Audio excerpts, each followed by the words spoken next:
For over 30 years, HBCU Image has been more than just an apparel store. We've been a movement, a statement, a legacy. We celebrate the pride, the purpose, and the culture that make historically black colleges and universities legendary. Whether you're a student or a lifelong supporter, our gear lets you wear your HBCU story with confidence and style. Because when you wear HBCU Image, you're not just wearing clothes. You're wearing culture. You're wearing pride. You're wearing purpose. HBCU Image, a Kenny T's company. From cancer care to accidental injuries to cardiac care, we all know that there are times that you can't control what happens in your life. But with Globe Life Family Heritage, you can be prepared to weather the storm when it comes. Call Dr. Beverly Eagle Rogers at 877-300-8269 or visit the website at globelifefamilyheritage.com. With over 25 years of serving communities, Dr. Beverly Eagles Rogers is here to help you and your family through difficult times. Dr. Beverly takes pride in Globe Life being one of the few companies that returns 100% of premiums to clients that stay healthy. So for more information, call Dr. Beverly Eagle Rogers at 877-300-8269 or visit the website at globelifefamilyheritage.com. Are you hungry for authentic Caribbean food like jerk chicken, oxtail, red snapper, shrimp, tofu, and rasta pasta? Well, find your way over to Mango's Caribbean Restaurant, 180 Auburn Avenue, right next to Royal Peacock in downtown Atlanta. Them belly full, but we hungry. Mango's Caribbean Restaurant, open daily from 11 a.m. to 10 p.m. And on Friday and Saturday, we're open till 4 a.m. Come to Mango's and put some spice in your life. Oh, we've got a good thing going. Mango's Caribbean Restaurant, 180 Auburn Avenue, right next to Royal Peacock in downtown Atlanta. For more info or directions, call 404-698-3992 or log on to mangoscaribbeanrestaurant.com. For instant coupons, text MANGOS to 313131. Tell your mama hungry, papa hungry, brother hungry. Mango's Caribbean Restaurant, authentic Caribbean cuisines. Open up the door. Tell them I'm hungry. You're looking for the latest information on Southern University sports, the Southwestern Athletic Conference, and HBCU athletics. There's only one place to go. Tune in to the Carlos Brown Show, exclusively on the Black College Sports Network.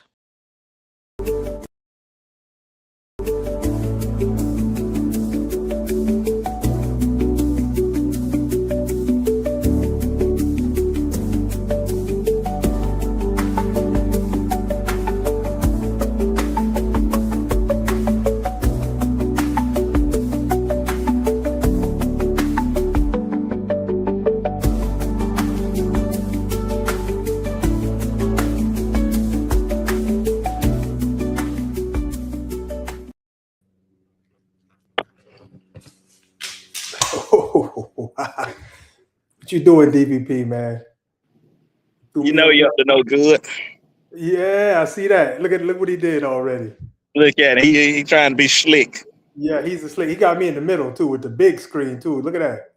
You the man. You running the show tonight. don't let it fool you, baby. Don't let it fool you. Don't let it fool you. What's up, Mark? Ain't that much, man. Chilling here in sunny. What's it, man? South of San Antonio. Oh, okay. Oh, you traveling, huh? Yeah, man. Yeah. No, matter of fact, I had a subject about that. I wanted to talk about that. I was going to talk about the benefits of traveling. You know, just kind of kick that around and where have you gone and the benefits that you got from it. You know, those kind of things. Oh yeah, we can definitely do that. We can do that. I want to talk about voting for a hot second. Oh, go ahead then. You say go ahead. It's funny with DVP not coming on with this minute and a half monologue. There's a difference. we can do a monologue. Go ahead, man. Start a monologue. I guess I will since I ain't here. So I guess we'll talk about this voting thing.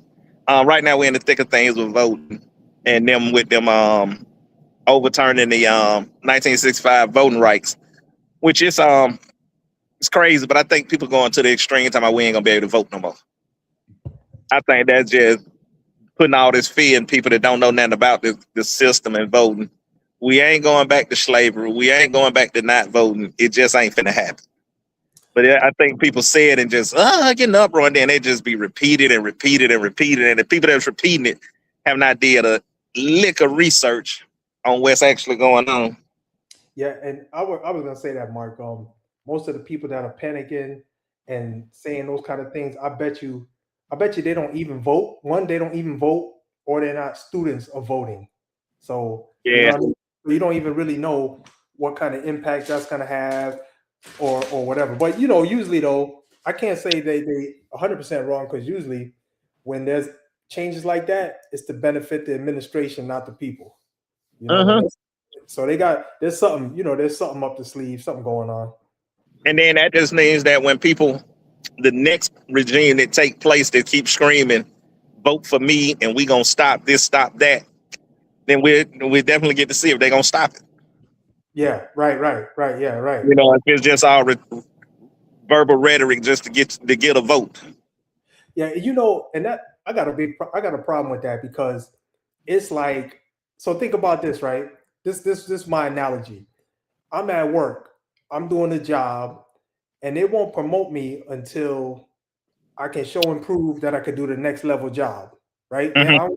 They ain't gonna give me a promotion, because you gotta show and prove that you can work on the next level, so you can make the move. But with the president, all you got to do is be a good mouthpiece, make some promises. You ain't got to show nothing, man. But that's any politician. Yeah, right. So that's what I'm saying. I got a problem with the whole thing, and so it's like, I think they got to like revamp that, man. We need to see your resume, man. You know what I'm saying? And not just what you're gonna do, because all of them love to talk about what we're gonna do, or I put together a plan, or this or that. Man, I don't want to see no plans. I don't want to know what you're gonna do. What have you done? What have you And done? that is true, because I know when certain president was in office, Obama was in office, it was, I'm gonna do this, and then I can't do nothing. I'm not black people president. I'm everybody's president, and I'm cool with being everybody's president. But do something. Even when Biden got in office, it was always, the House and the Senate, they blocking it. We can't do this, we can't do that. Now this clown get in office and do everything he said he was gonna do. And I'm disagreeing with you on that. I'm cool with the everybody's president. I'm gonna tell you why I say that, because what happened was he sided with the corporations over the people, and when you remember all of the housing prices dropped, and they pulled everybody's homeowner equity line of credit, and all Obama did was say, let me I'm bail out big business. Forget the people.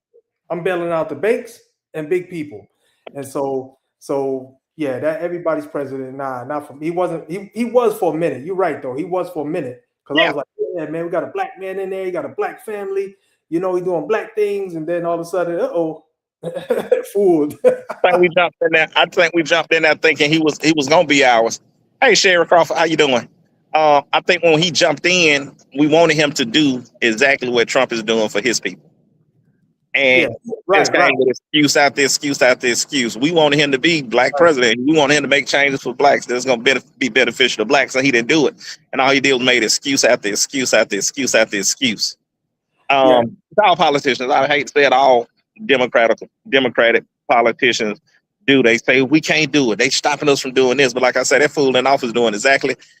I'm gonna make y'all stop me doing what I'm doing. He got a whole attitude. I told y'all I was gonna do it. Yeah. The court say you can't do that. I'm gonna do it anyway. Watch. What you gonna do? You see what I'm saying? And that's the craziest thing. And I hope that the next person that get in office has that same attitude. I'm gonna make you stop me from doing what I want to do. Right. Yeah. I don't think there's a way to do that. To tell you the truth, if he's in command of the military and and everything that would be able to harm him, if he's in charge of those things, what you gonna do? You know what I'm saying? What you gonna do? It's not going. By I guess I say arm's length. He's in charge of the courts and everything. So I don't know what you're gonna do. You know. It's just that and this is I I have to admire this, and I say this it makes sense. Stop hiring these super professionals, these super people that are all these different accolades. I got this, I got a master's here, I got this, I did this, and have some peons that are gonna do exactly what you tell them to do. Yeah. If they gonna push your agenda, I could care less what kind of accolades they got, because they're pushing your agenda. You say, hey, this is what I want to do. We put Bubba from the gas station right there to do it. We ain't gotta have this overqualified person to do these things. If you want to get it done, and that way you ain't got to worry about, man, they going against what I'm saying. No, you put them in place to push your agenda. Yeah. At first I thought, don't get me wrong now, it's stupid. First I was like, this dumb. He just putting people in position that has no qualifications. But then they get in their position, they shut their mouth and they do exactly what he said to do. Yep. And when they don't do what he say do, he fire them. Oh, you out of here. And it makes sense. Yeah. It makes sense. Something else with that. This is I got a big gripe with this one right here. And that is that a lot of the people serving in the presidency do not meet fitness standards. Man, you got people falling to damn sleep. You got people. Hey, you seen it, right? Mitch McConnell falling asleep. In the middle of a damn sentence, he started falling asleep. You know what I mean? Yeah. So it's like everything, every job, everything has fitness standards. And so why doesn't the presidency have fitness standards? And they keep having these guys in there that's real old. They're not really up with the times. They're not really trying to be progressive thinking.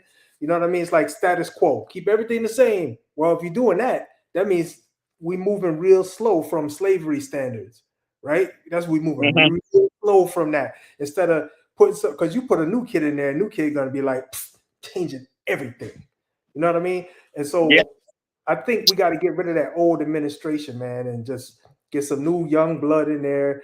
And, look, here's what I'll say. I'm not going to say it's going to get better, but I will say it's not going to get any worse. That's what here's my thing. I do think that they have, just like everything, I think especially Congress people, they should have an age limit. They should time out. You shouldn't be 80, 90 years old and serve for 70 years and you still a member. Nope. Age and bring somebody, like you say, bring some new people in there, but then that's us voting. And go ahead. I think it's with us voting, but then we got to look at who's running. You know what I mean? Because here in Atlanta, this governor race is weird. Yeah. We got to go for a governor. Yeah, and I say you're right.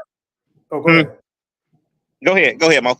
I was gonna say you're right in some cases because some of those positions are for life, and they shouldn't be. It should be Supreme Court's for life, man. That's ridiculous. No, why the hell you put it in the Supreme Court justice for life? That's dumb. Yeah, you know what I mean? They need to serve certain period of time until they're no longer fit to continue, and then keep the process moving. You know what I mean? I don't mind. Give them 10 years. 10 years, things don't change. Bring somebody else in there to do it. Yeah. Right.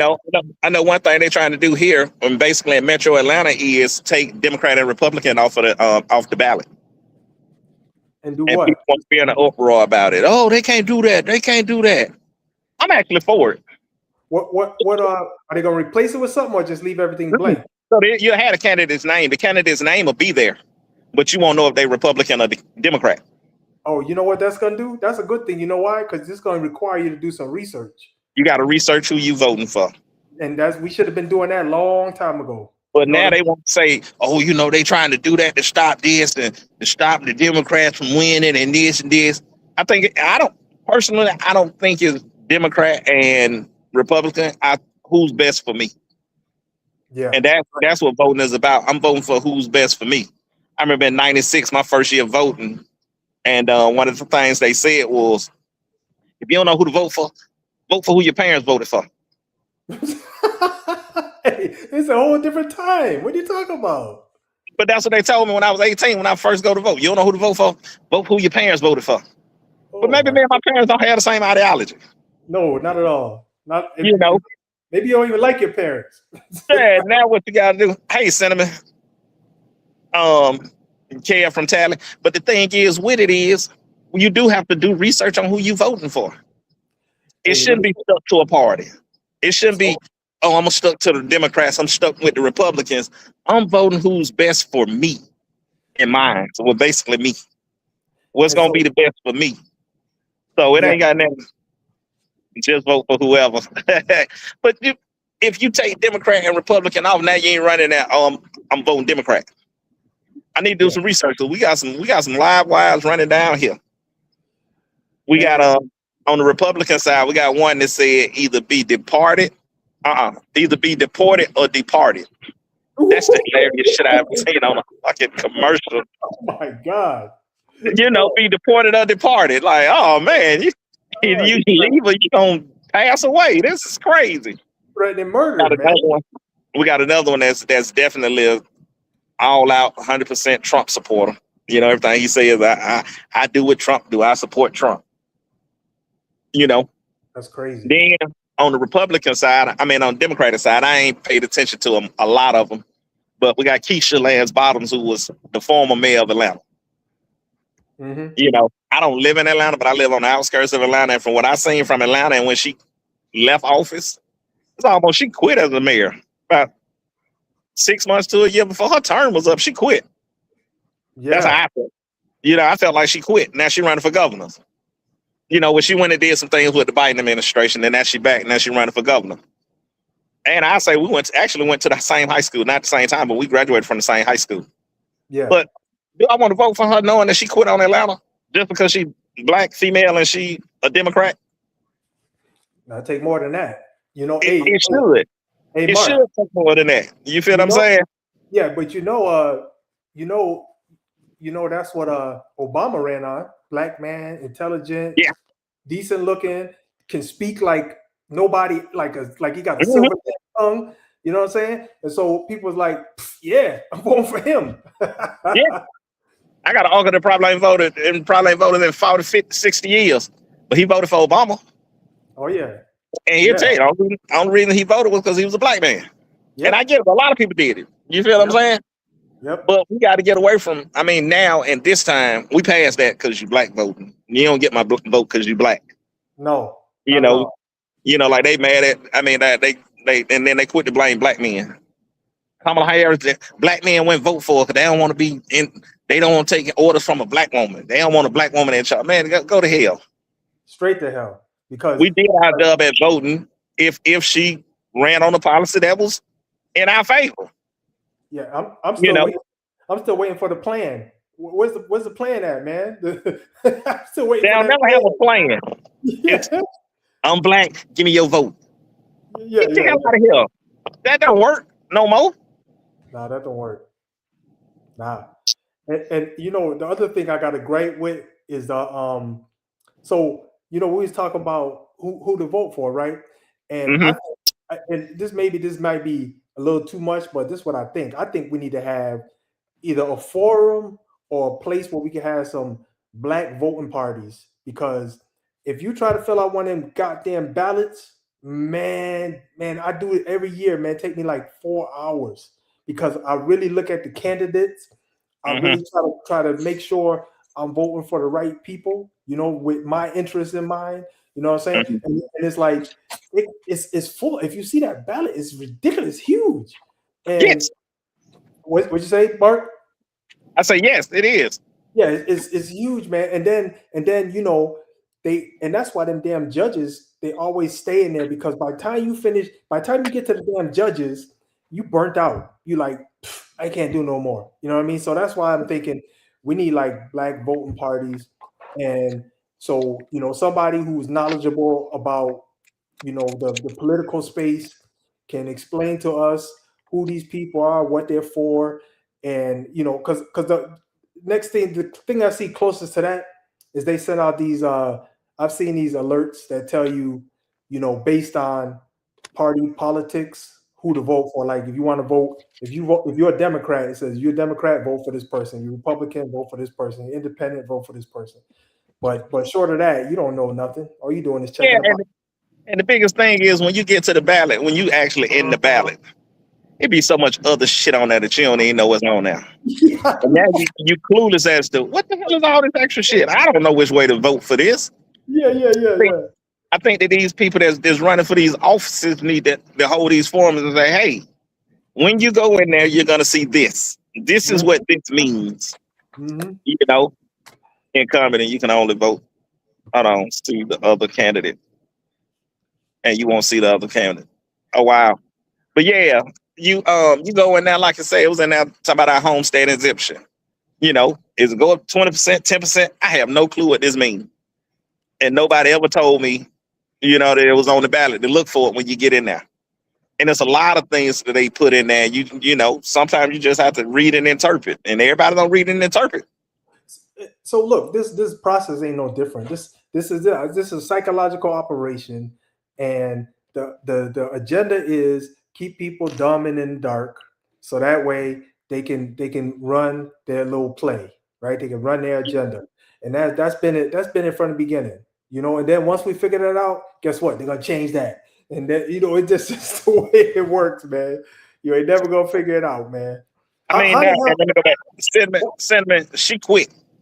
If you look at what she did in the last 6 months to the year in office, you can't see nothing she did. She was less visible.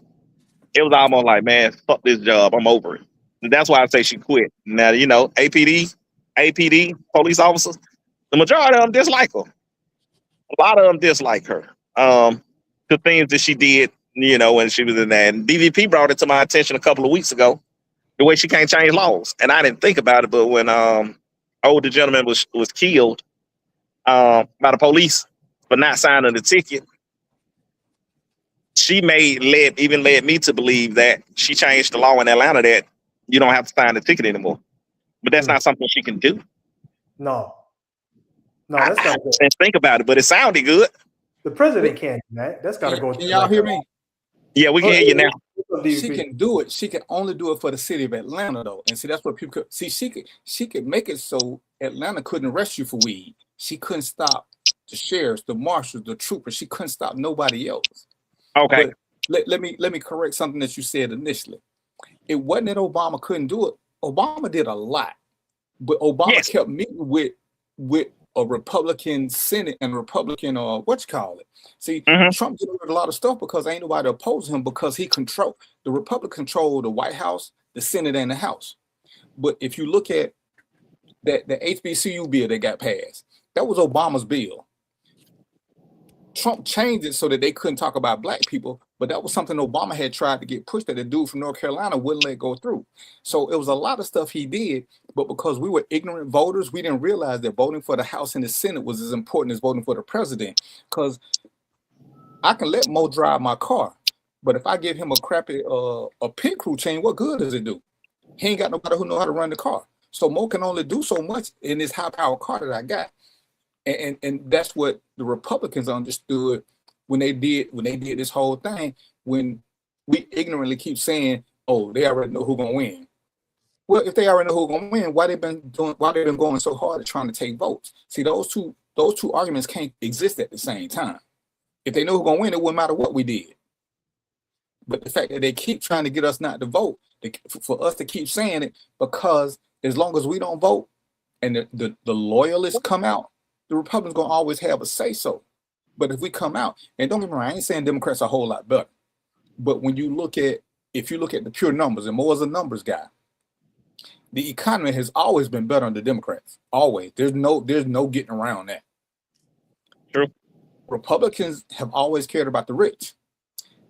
The problem with Democrats is they ain't never really cared about the poor. And it only makes sense when you're in politics because we can want what we want. But you know who everybody caters to? They cater to voters, not just people who out there whining. You got to make yourself known and heard, and you got to have a voice. When we keep ignoring that little fact, we make it hard for anybody. People, every time you hear somebody say, "I ain't vote," but what they want. Well, if you don't vote, nobody care what you want. When you don't, True. when we try to run from jury duty because we don't want to be caught up, then you don't get to vote either. So a lot of that is on us because we don't. What did black people be saying they wanted? We wanted. What's that thing? We wanted reparations. We don't need reparations. We need the right to vote. It needs to be a right, not an act. We need the right to vote, and we need mental health facilities. But every time you hear, oh, I ain't vote for nobody unless they talk about reparations. So they can talk about it, but then you don't get it, what happened? Because we like what people talk about. We don't care what they do. We like what they talk about. Stacey Abrams talked a good game. Keisha talked a good game. But where were they? DVP, I can't say Stacey talked a good game. Trying to tell us who is a good candidate and why. Who is a good judge and why. They do what they do. So we shouldn't vote on people just because the kinfolk thing. We should know what they stand for and make sure, as Mark said earlier, make sure they at least gonna do something that you want done. Yeah. But DVP, I disagree with when you saying Stacey talked a good game. I have no idea what policies Stacey spoke on that would have been beneficial to me. And I listened to her a lot. You know, and we say, oh, we ain't vote for her. We ain't get out and vote. She really wasn't talking about shit that was beneficial to me. You know, then they say, well, you got to vote against the lesser of two evils. You know, that's the craziest shit. It's like you telling people that, like, fuck it, I'm not voting. You know, yeah, your vote matters, but if you got to stop saying people that don't vote is the problem, because that don't always necessarily mean they're gonna vote for who you wanted them to vote for either.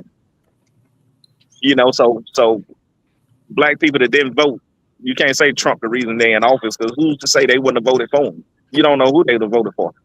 So we got to stop making people that don't vote into these, you know, evil people, or these you get what you got people. But when we keep playing victim and we always want to blame somebody else because we don't want to do the research, you know, a guy called me, he asked me who I should vote for. I said, I can't tell you who to vote for. I don't know what's important to you. You know, Yes. you got to vote the way you feel. That way, if you don't like it, you can complain. But my mama told me a long time ago, if you don't vote, that's a few. What's up, Sherry?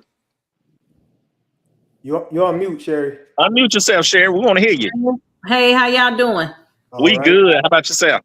I'm good. I'm good. Glad you could talk about it. I'm gonna let y'all have that them politics. No, come on. We need your voice. We want to hear your opinion. Woo! I'm a government employee. Well, you just sit back and sit this one out. You sit this one out. I ain't getting fired for y'all, boy. We want you to get a check next week. Well, look, I don't know about being fired, but you know, I retire in 2 years. I don't want to, you know, mess that up. I ain't trying to Don't mess that up. all that. So Don't mess that up. Yeah. And see, we'll pick at her and we'll laugh at her. But you got to remember, that's the same way politicians are. They want to stay with who paying them. And if you whine about something and you ain't voting, or you making $6,000 a year, don't nobody care what you want. Until you get 60 or 70,000 people to say that, don't nobody care what you want at $6,000. The people who support your campaign and donate 30, 40, 50, 100,000, them the ones you're trying to do stuff for. And we seem to keep forgetting that. And because we can't band together and put all our money together, you know, we keep talking about saving businesses and all this other stuff. But we need to put our money together and get a good candidate. And make sure that candidate represents us as a community, not us as individuals. And that's what we keep messing up at. Because you see some of these dinners they got, $30,000, $40,000 a plate.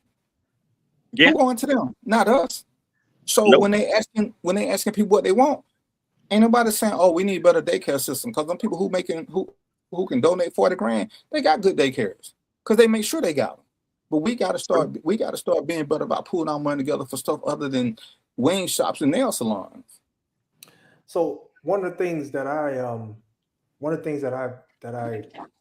feel is a big problem in our community, Black community, regarding voting, is that I don't think people really see the direct correlation to the benefits of voting for the right candidate, right?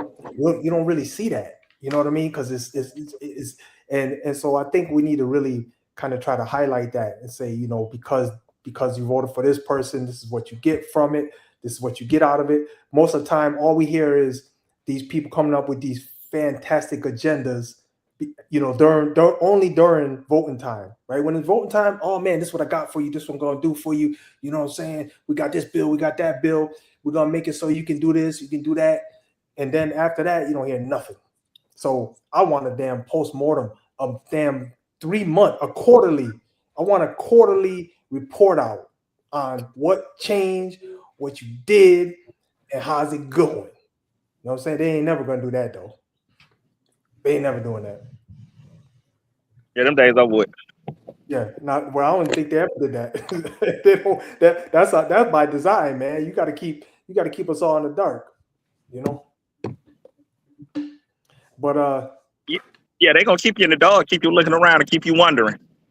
Yep. You know, and you just keep wondering. Oh, let me see. Like I say, we out here right now in Georgia. We voting for a governor, and it's like Like I said, I did a little research, and I'm like, I have no clue who I'm gonna vote for, which is crazy.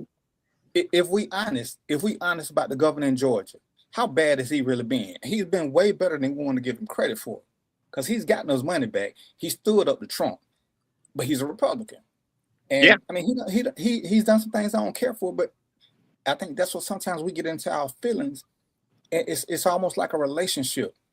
Depending on your mood, you either look at all the good or you look at all the bad. You can't never take the mix together and say, overall, he's done a good job, or overall, he's done a bad job. We'll say, oh, he did this, and this. Well, what about this, and this, and this? You know, I say this. I'm with you, DVP. He's actually done some things that I agree with and I don't agree with. He's given us money. I think he's done a great job as governor, but only because he's a Trump supporter. People just, like they just want to hate him because that's what he does. But for the people, I think he's done a pretty good job for the people. And what if we were to look into it, like for real, most of 45's good ideas were Obama's that Republicans wouldn't back. He just started doing extra stuff because some of the stuff he's done has actually ain't been that bad. It's just that when he do crazy stuff, it's so crazy. It is so insane that's what we harp on. And it's like, he ain't done nothing good. Well, I can't go that far. He ain't done a lot good. But again, we got to look at who he's catering to. Has he done stuff for us? Again, when we keep talking about us, do us vote? If the answer to that is no, then us got to shut up. Do us go out and do this? Do us go out and do that? And a lot of times the answer is no. So if you don't do these things, why would anybody look out for you? It's insane that we want somebody. Black people ought to be in a perpetual state of victimness. And we don't want to know information because if we know something, if you know better, you can do better. So we prefer not to know because then we can sit back and say, oh, I didn't know this, I didn't know that.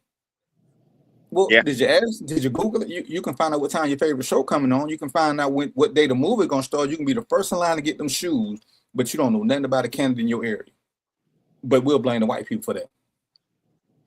And I tell people, like I live in Douglas County, and one of the first things Douglas County did that I didn't like initially, Douglas County had a bad habit of paving roads at night. Well, I worked at night. It was an inconvenience for me.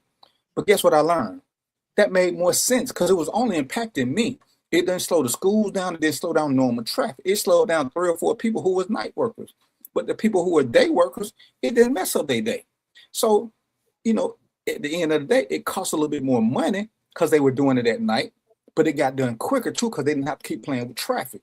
Where if you live in Atlanta, when do they do? They do construction all day long, every day. They don't care nothing about messing up traffic.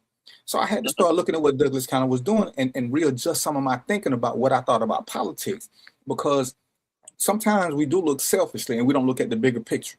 I look at when they start talking about free lunches for kids. I don't have no kids, but free lunch to me for kids is a big deal because I know a lot of kids can't afford to eat. A lot of parents don't have that. So I look at candidates who talk about doing free and subsidized lunches.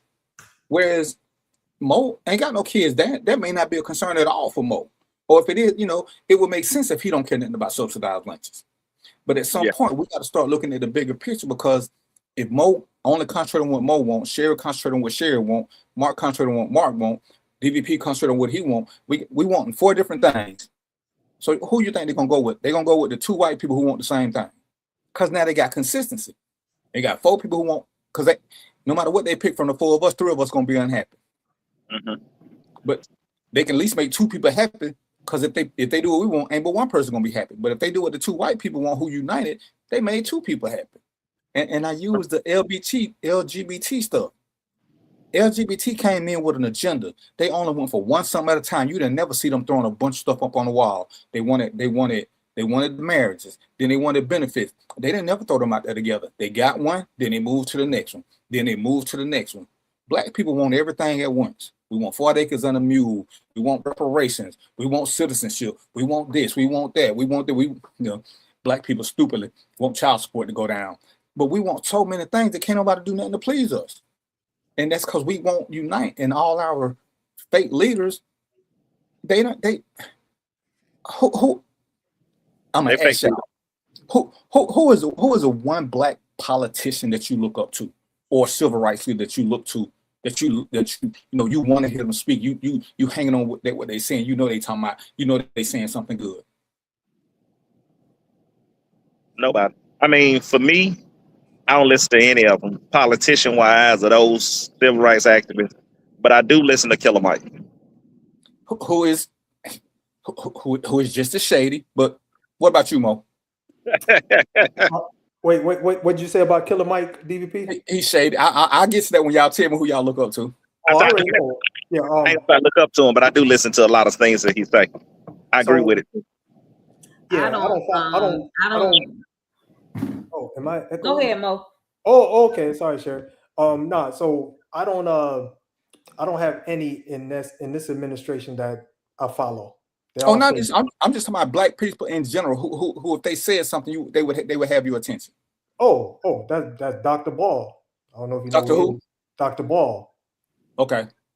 Yeah, I would say Jasmine Crockett. I've heard more of her than many of the other ones, but to be honest, I really don't care for any of the politicians, because I feel like anytime you still getting paid and TSA workers are not, that to me, that says a lot. Yeah. So yeah. I just that doesn't pass the common sense test to me. If the government is shut down, that means everybody for the government who work for the government shouldn't be getting paid, including me. I mean, I'm a soldier, but we still shouldn't be getting paid, So I just find it funny that you shut down the government in which you work for, but you still getting paid and other people are not. So yeah. I'm gonna get off that soapbox, but that's my take on politics. And one thing, since you said that, Sherry, I want to say I commend you for that, because although it wouldn't be beneficial to you, your views didn't change. If the government is shut down, you feel that everybody should be shut down. And that says a lot about your character, that you would actually be like, I'm for it, even though it's gonna hurt me, but this is how it should be. That's fair, and I commend you for that. I'm before you get to talking, Doug did have something in the comment for you. Oh yeah. And Doug, I'm gonna tell you why you're wrong. The 30% of Trump lawyers are 30%. They're gonna stay there the same, and they're gonna vote for him no matter what. That's how he won last time. Because if you look at the numbers are exactly the same, except fewer people voted Democrat. They just didn't vote at all. Trump got the same number of losing votes he got last time. His fan base is fanatics. Even with this war going on, Doug, what you see, he's still at 30% approval rate, because 30% of people ain't gonna never ever turn away from him ever. Yeah, and I'm gonna say this: the room was full when the bullets was flying towards Trump. They're gonna be full the next time too. Well, he can't run no more. But let me go with Killer Mike first, and I'm gonna tell you why he bogus. Remember that Greenwood Trust Bank that they told that black bank they told everybody to sign up for? That ain't a black bank at all. It ain't a bank. I got paid for. Company. Say it again. I say it's a tech. Greenwood is a tech company. Right, but him and T.I. was promoting that, talking about all black people should do it because him and T.I. got paid. It's run by white people. It's run by white people. I agree with you. And when T.I. was promoting, what's the independent he was promoting for president? Bernie. I don't know about T.I. Bernie Sanders? Yeah. T.I. was the Bernie Sanders guy. When Bernie Sanders fell out, you didn't hear no more from Bernie Sanders guy. I'm sorry, Killer Mike. You didn't hear no more from Killer Mike. Now Killer Mike done took this stance where he talking about women and stuff. I mean, Killer Mike is still who Killer Mike is. He can do good stuff, but he bought. He's bought. He say what they pay him to say. Him and T.I. both. T.I. made great music. When they started doing this affordable family housing, have you seen how many people they done moving into these affordable family houses? None. It's not affordable. Because that's what they came out when they got all this money, when they was doing all this stuff on Bankhead. It was supposed to be for us. Then nobody get paid but them. Nobody. Affordable is subjective. It ain't on Bankhead, bro. On Bankhead is Bankhead. Yeah. And if you building houses on Bankhead and you start them at 300, you ain't trying to make them affordable, because that ain't affordable. On Bankhead, we ain't talking about Buckhead. We talking about Bankhead. We know, but that's why I say affordable is subjective. In today's market, they say that is affordable. No, it's not. They weren't doing this in today's market. They were doing this 4-5 years ago. And I mean, that's what I'm saying. That's still today's market. Yeah. But today's market 4-5 years ago says that is affordable, even though we know it's not. On paper, that's what they say affordable is. I want to know who set the baseline for affordable. Like, where's that come from? Right? We got poor, middle class, and rich. What the hell is the baseline for affordable? When you I have no idea. Guarantee they put it between middle class and rich. You look at the neighborhood and see what the neighborhood is renting for, and then to make it affordable, you got to be below or at that level, but you can't go up above what the medium level is for that neighborhood. That's what makes it affordable housing. Cory Booker, bogus. The other dude, bogus. And we talked about this before. And I like Jasmine Crockett. She's a little too fiery sometimes, but whoever stand behind Jasmine Crockett when she challenging Trump. Can y'all name one dude that ever stands with her and say, "Hey, we support Jasmine Crockett"? No, none. Cause and she be on. I'm in the church, y'all. She be on Trump, but you don't never see a black man support her. Never, never. And to me, that's the craziest thing ever, because when you look at Harriet Tubman, when you look at Jasmine Crockett, when you look at any woman who has had a voice, you don't ever see black men supporting them ever. But when we stand up, you'll see black women behind us, even we dead wrong. They'll still stand behind us. But ain't nobody saying that about Jasmine Crockett. You don't never hear Cory Booker. What's the other light-skinned dude name? You don't hear none of the Hakeem Jeffries. You don't hear none of these brothers standing behind her. None of them. Why is that? Well, I'll say this. Being in the military, I look at politics a little bit like that.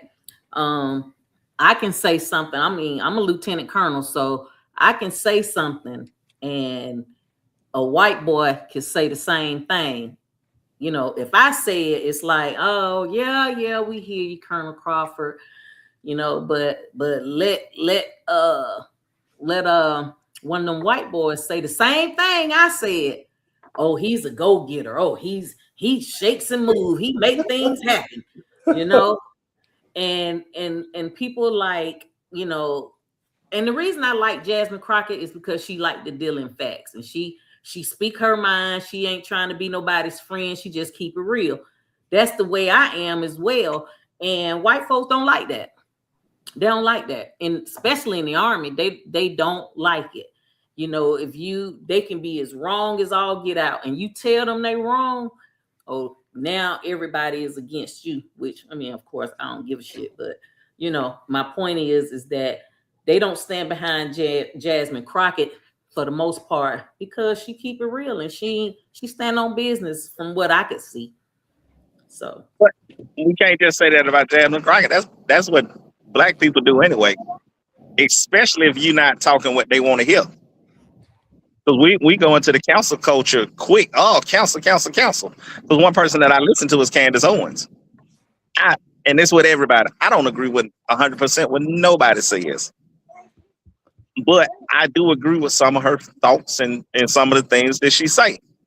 But if I tell another black person that, oh, Lord, you cooning just like her. Oh, Lord.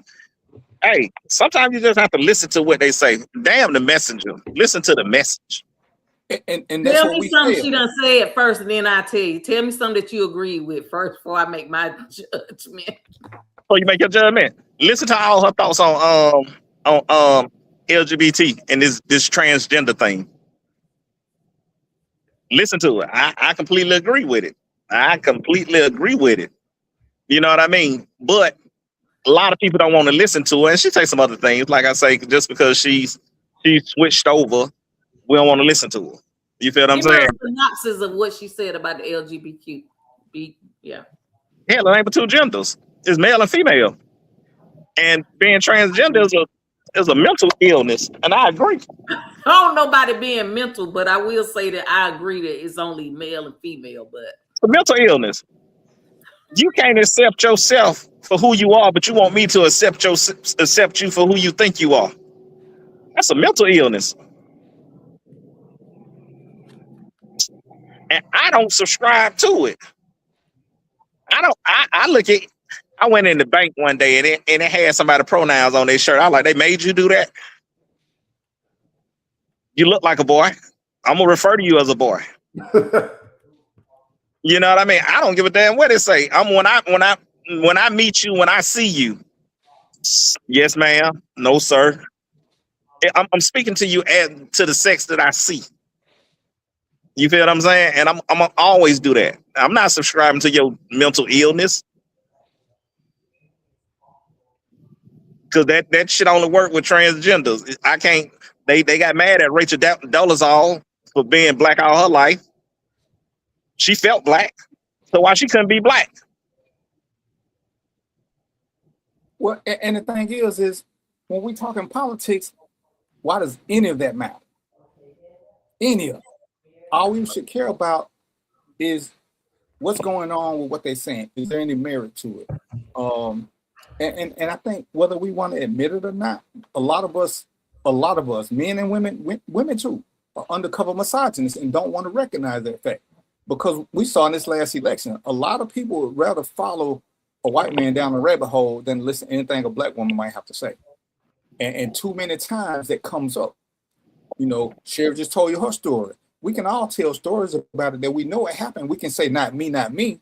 But we know that there have been times, no matter what we think about Jasmine Crockett, what is the general perspective of her? She's an angry black woman. Nobody talks about the fact that she's right 95% of the time.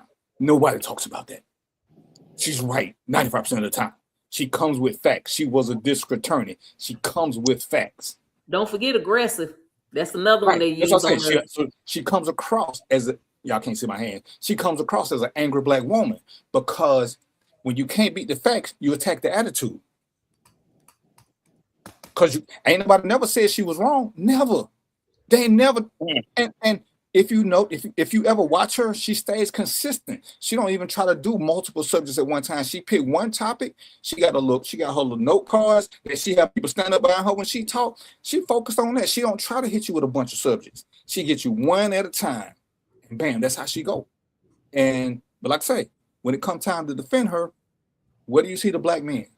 Hell, for that matter, what do you see the black women? She don't have a lot of support. What do you see AOC when it comes to Jasmine Crockett? But we'll support some of the stuff AOC, and I ain't got nothing against AOC, but AOC, even though she falls under person of color, AOC is not us. AOC don't bring heat. She don't bring heat. Jasmine Crockett come with the laser cannons, and she got her sight set. She will call people out by name. She don't do innuendo. She call you out by name. She just got one fact after another, one fact. And my favorite thing she always say, hey, I was a district attorney. I know the law. I'm not guessing at it. And you know, but that's one of them things where we just don't want to follow because, and I heard too many dudes say this. Oh man, first time you let a black woman be in charge, they're gonna try to run everything. Well, I'm glad I ain't heard nobody say that. Okay. I can't say your circle. I just say I know I haven't heard nobody say that. And sentiment, just because she married to a white man don't mean you can't listen to the message. I mean, Harris married to a white man. Mm-hmm. Everything she said was gonna happen, sure did. Oh, we knew what we were getting into. We knew, and we see it now. But I just wish whoever follows him follows suit and do exactly what they say they're gonna do. And I wish some of these local leaders, where it really matters, will follow suit and do what they say they're gonna do prior to them getting in office. But see, Mark, we putting the cart before the horse again. Whoever wins the next president can't do nothing unless the House and the Senate change. Because a lot of stuff that what did Biden say he was going to do? He said he was going to do that school debt loan forgiveness, didn't he? And he got it done. And then what happened? The Republicans say, "Oh, no, and they stopped it because he didn't have them behind him. So we can put whoever we want to at the top. If you don't put a good engine in the machine is only as good as the tires. And we keep skipping that part. We just want to vote for the top person. We'll vote for the president, but we won't vote for city council. We won't vote. Most of us don't even know who our own personal representative is in our district because we so busy worried about this and we just hit other stuff. And some of these people ain't got our best interests because we don't. If you're gonna vote for what you want personally, I would tell people if you got one vote, vote in your local elections. That's what affects you personally. Most of the stuff that happened in DC is not going to affect us until we got some dumb stuff like this war. But vote for who's going to do something with your neighborhood, with your streets, with your businesses. That's what affects us personally, because most of us don't make enough money for DC to affect us. Most of us didn't realize what the tax cuts did because it just didn't affect us. Nope. But we can't keep a small little trickle down effect. One person gonna do it. But that's the thing. Like I say, we definitely got to get out and vote on our local levels. That's where it matters the most. Okay, I was trying to find the coach. All right. Okay. But that's where it matters the most on our local level, and that's when we got to keep driving into people's heads. Vote on the local level. But just like we set up watch parties for UFC and all this, we can go to some of the they having town hall meetings. Go to a town hall meeting and see how many people look like you. The ones that look like us, usually 75, 80 years old. You don't see, now you're starting to see some 20-year-olds because they're concerned about their future, but you don't see us. Because, we can't pencil that. I figured that out in a portion when I was coaching. When I coached, man, practice used to be packed with parents. Okay, so I did got about 50 parents at practice. But you ask them some bitches to go to a PTA meeting, they gonna look at you like you retarded. What am I gonna go to a PTA meeting? They'll sit at practice in the parking lot at the school and still won't take their ass to a PTA meeting.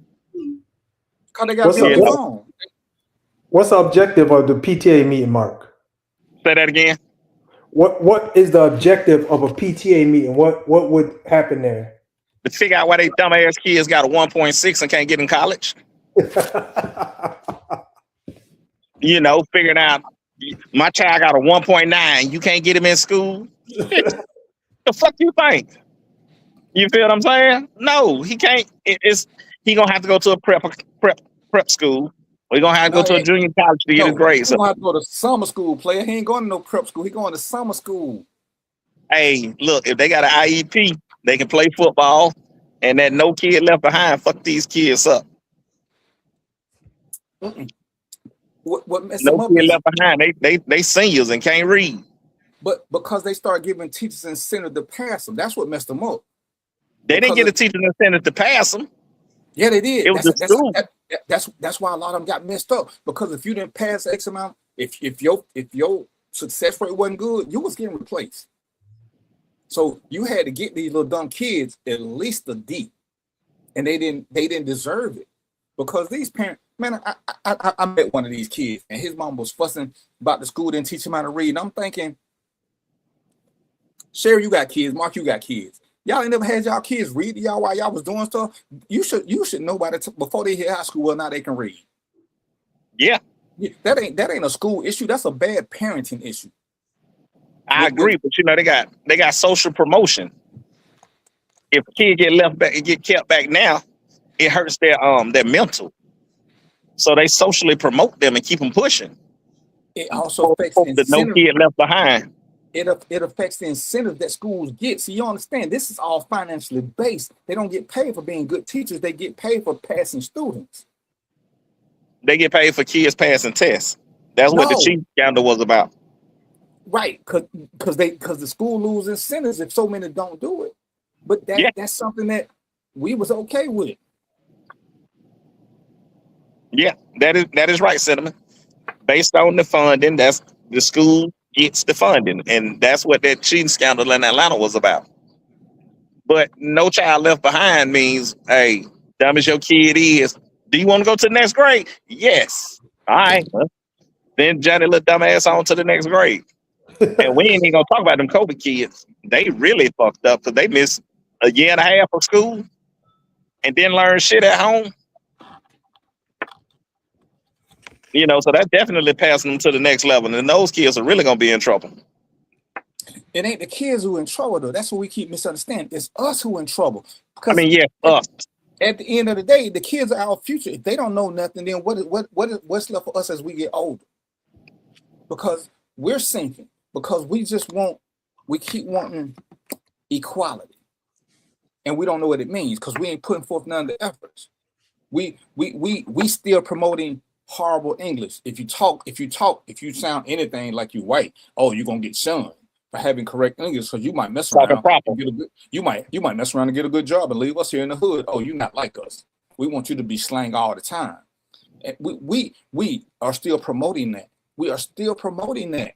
And we'll blame other people because we want to stay in a state of victimhood. And the easiest people to blame is the government. We don't vote. We blame the government.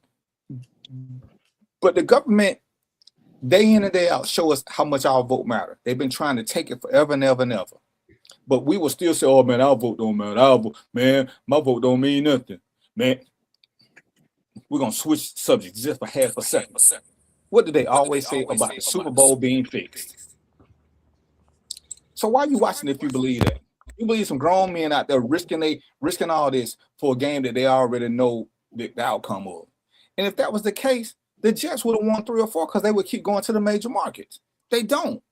But to fit a narrative, we'll always put a spin on something. Oh, our vote don't matter. Oh, you know, Sherry was never gonna be my girlfriend because you know the white folk already told her she got to get married to Bucket. We got a defeatist mentality. So when we lose, we feel better about losing because we feel like we never had a choice. You know, one of my friends told me, he said, man, he said, yeah, you had it good, but I ain't have it like you. And I'm like, dude, we grew up next door to each other. What was the difference between how I grew up and how you grew up? Yeah, the G out there with a pistol grip. We was in the same projects. We was the same. We lived next door to each other without no power. So what? Except you know what? When it came time to join the military, I joined the military. I couldn't work for no white man. You've been to jail 3 times. You did work for the white man. You got paid way less than I did. So I don't understand what you're saying, stupid. If you going, you know what I'm saying? Oh, well, you know, man, nah, ain't nobody gonna I ain't let nobody tell me what to do. So you rather be broke and poor, going to prison when nobody's telling you what to do. Because in prison, I know they tell you when to wake up. I know they do because I work there. They even tell you when you go to bed. But in your mentality, you ain't gonna work for a white man. And you think that's the difference between us. I'm gonna work for whoever paying me. You know, whoever pay me good. Yeah. But in your mentality, oh man, I couldn't be no cop. I couldn't lock up my own people. Well, okay. If you look at my career, 70% of people I locked up were white. So I still don't get what you're saying because I was paid to lock up criminals. See, you can make a difference if you stop making excuses and apply yourself. Share in the military. See, people can say a lot of things. Either you're part of the problem or you're part of the solution. When we talk about teaching, I do mentorship. You know what? You know what's really lacking in the school system? What is really lacking, Mark? You know this. There are no black male teachers. None. It may be 5 or 6 for every school, if that many, Mark. Yeah. And two of them coaches, one of them is ROTC, the other one is a janitor. There are no black men, but all these black men keep talking shit. Dude, be a school teacher. They run into you. But if you're a black man, you going to a school right now, they gonna already put you near the top of the list. Hey, it's hard for a school teacher, DPP. That shit ain't for the weak and faint. But if we got, I agree with you on that. I would never advise a dude to be a teacher, not in these days. But that's part of the problem. When we were in school, we had male teachers who kept schools in line. Once you lost them, that's part of the reason that it's out of line. So if we put them back to gain control, we get control of that. We can keep saying how bad these kids are, But again, why are they so bad? Because nothing against But you, they Sherry. took discipline out. You got But that's no, when ain't that The kids are running the school now. that's right, because when we was in school, you got you got 90% your women butt teachers. You got 90% women teachers. If you put it back where it's 60-40, I guarantee you these students won't be running the schools. No. I disagree. I disagree. DVP, Let me tell you why. it's butts and seats for school. Let me tell you why I don't think it would be any better, because you got to think about the mentality, and I'll speak like just from the military standpoint, you know, and DVP, you can understand what I'm saying because you've been in the military. Like now, like in the 80s and 90s in the military, you know, if a soldier is, you know, not, you know, up to par doing what they need to do, you know, you got in that soldier's face, or you know, you corrected them however you kind of wanted to, for the most part, without being brutal. But sometimes they were brutal. But now, today, if I were to tell a soldier, if I say, Specialist Smith, I need you to go out in the yard and do a police call. Why you pick me? Why I'm the only one can do it? Because the Army has changed. It's not like it was back then. So I say that to say this. It's the same thing with schools. Like, you know, our parents, I don't care what the teacher said we did. Your parents believed it. But now you got parents these days that their kids can act a plum fool, fight the teacher. The parent coming up there to fight the teacher. So I just think the generation is totally different. The requirements are different. We used to get our ass beat in school, you know, the paddle or whatever. You can't do that no more. So, I mean, you can't even beat your own child in your house without going to jail. So how'd you tell I beat mine? I mean, I used to beat mine too, but I'm just saying. You know, but Sherry, but I'm gonna tell you why I disagree with you, Sherry. One of the first things you said was you can say something and Colonel Bucket can say something, they're gonna do something different. Because when men talk, you ain't gotta put your hands on them. Mark know this from being a coach. You ain't gotta put your hands on them. It's the way we speak. I worked at strip clubs for years. You know, one time I can tell you about successful strip clubs, the house mom is a man.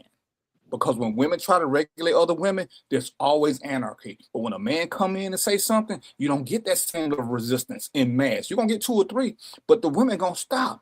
And the same thing is with boys. Mark know this. Coaches know this. It ain't the biggest coaches who get the most. Man, look at how Boosie had them boys acting when they... Look at Boosie, Mark. Mm-hmm. And what them boys do when Boosie showed up? They all bowed down. Boosie ain't big as nobody. It's the respect that you demand from who you are. We don't have that anymore because a lot of dudes would rather be unemployed than try to be teachers because they think it's so hard, and it's really not that hard. I've been places and stood up and said something, and I got boys running to me. I ain't got to put my hands on them. All you got to do is act like you care. Mark, you a coach. When you find a kid who needs a male mentor, if you what do you do, Mark, when you show him a little attention? They get in line. But you don't have to threaten them or beat them or nothing. You can talk to them, and they just take it better. We gotta stop. We gotta stop running from this. We gotta stop running from this. So here's the thing, DVP. Here's the thing about it now in schools. The kids are running the school, and it's based on butts and seats. So the school district and the schools know if we don't have kids in these seats, we're not going to get the funding that we need. So it's no more suspension. The consequences are less and less now for the kids in the school. So once they realize that the consequences are so low, they just keep habitual line steppers because it's nothing you can do. Now my daughter's a teacher. I got a daughter that teaches. Kid has an IEP that says the kid can walk through halls and nobody can say nothing to him. So the kid just say, hey, fuck it, I'm finna walk the halls. Nobody can do nothing to him because it's in his IEP. How do you control that? You can't. You can. You can. If he give up and walk out of your class, it's nothing you can do about it. Yeah. It's in his IEP. His IEP is based on planning, Mark. We know. When I go to Mays, Half of them kids on IEP. And guess what they can't do? They can't do whatever they want to, Mark, because at some point, everybody who's on the mentorship team is a man. When we come up there, you see them boys act totally different. It ain't the three of us. It ain't the three of us, Mark. And when we walk down the hallway and they running, and you stand in front of one and say, hey, what you doing? They stop and look at you, and they stop. They don't know who we are. They don't know. That's and we don't have to put our hands on them.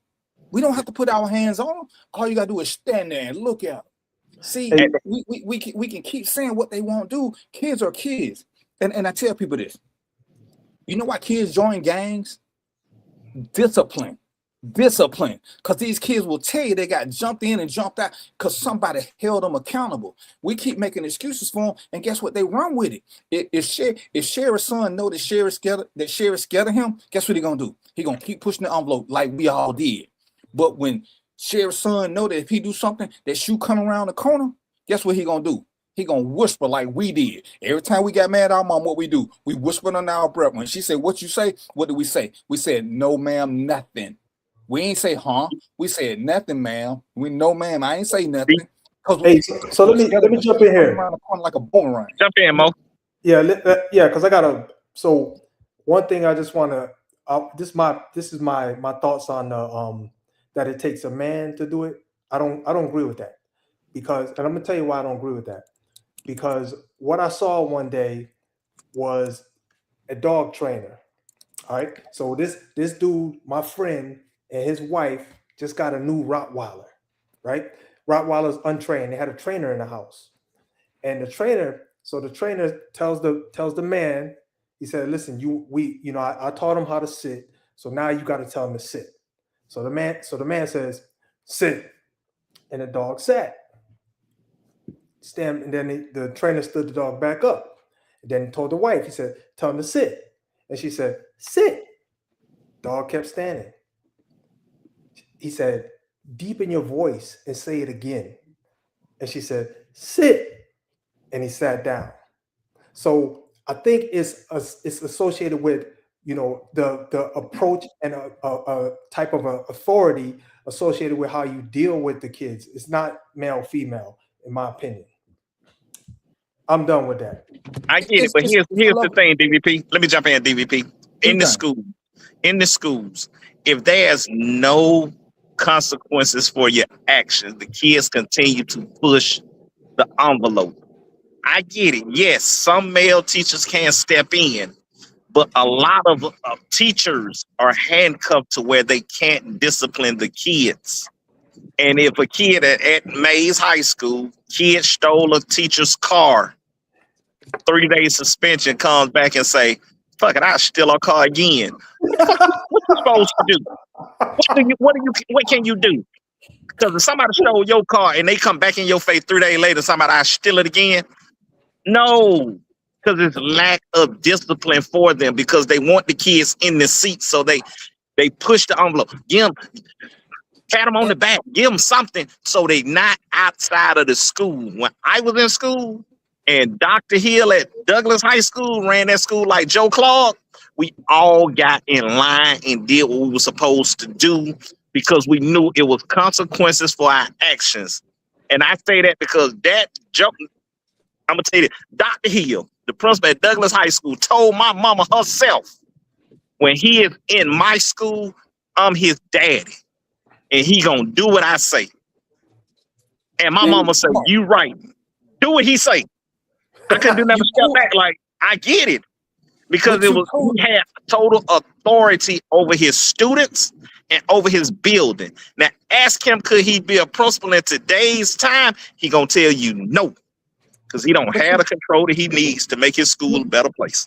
Yes, he does, Mark. You just proved my point. Because I went to Doug. He ain't put his hands on nobody. He couldn't catch him if he had to. When he said, "Come here and start running," what did people do? They stopped running, knowing he couldn't catch nobody. Because he was gonna chase you. He was gonna remember you. And the next day, he was gonna call you to the office. He was gonna remember you. He wasn't gonna chase you. I went to Doug. Hey, he had a slow trot because he ran 5 miles a day. He gonna chase you just until he can get a good identification of you, and the next day he gonna have a word with you. He gonna chase you to that cafeteria though. That was it. He throw them keys at you too. But again, We talking about a male. You ain't got to put your hands on nobody. It's just the strength that comes from it. I'm gonna put Sherry on the spot for a minute. Sherry, because I can't ask more and Mark. Sherry, when you were a good man and he say things a certain way, do you just not go ahead and do it? He ain't got to put his hands on you. You know he mean business, don't he? Oh yeah, because I'm one of them women that I need him to give me that look. Be like, all right, go sit your head down somewhere now. That's universal, Mark. Yeah. When let me clarify this now. Not when a man, not when the man. When the man does it, everything changes. Everything changes. You can't just put a dude in there and think he gonna get it. Because the dude who coming there saying, I need you guys to work with me, it's not gonna happen. It's not gonna happen. Here's the thing, DVP. When we were in school, our teachers gave us a look and we got right. Female teachers will look at you, hey, and Mark, you tighten when we up. was in school, think about this. How many female principals did we have back then? Now, I never had one. Why? Because at the end of the day, I had Dr. Johnson at Turner Middle School. Right. When somebody needed to talk to us, they wanted to be somebody who looked like they could pick us up and drag us, even if he was fat and dumpy. And that garnered respect that females naturally just didn't get. So it ain't about what the school will allow, because Dr. Follins at Thero, Cabbage Head, them, then none of them put their hands on nobody ever, never. We didn't get hit in school. We was a different breed then. It was different. It was a different time. So let me say this other thing.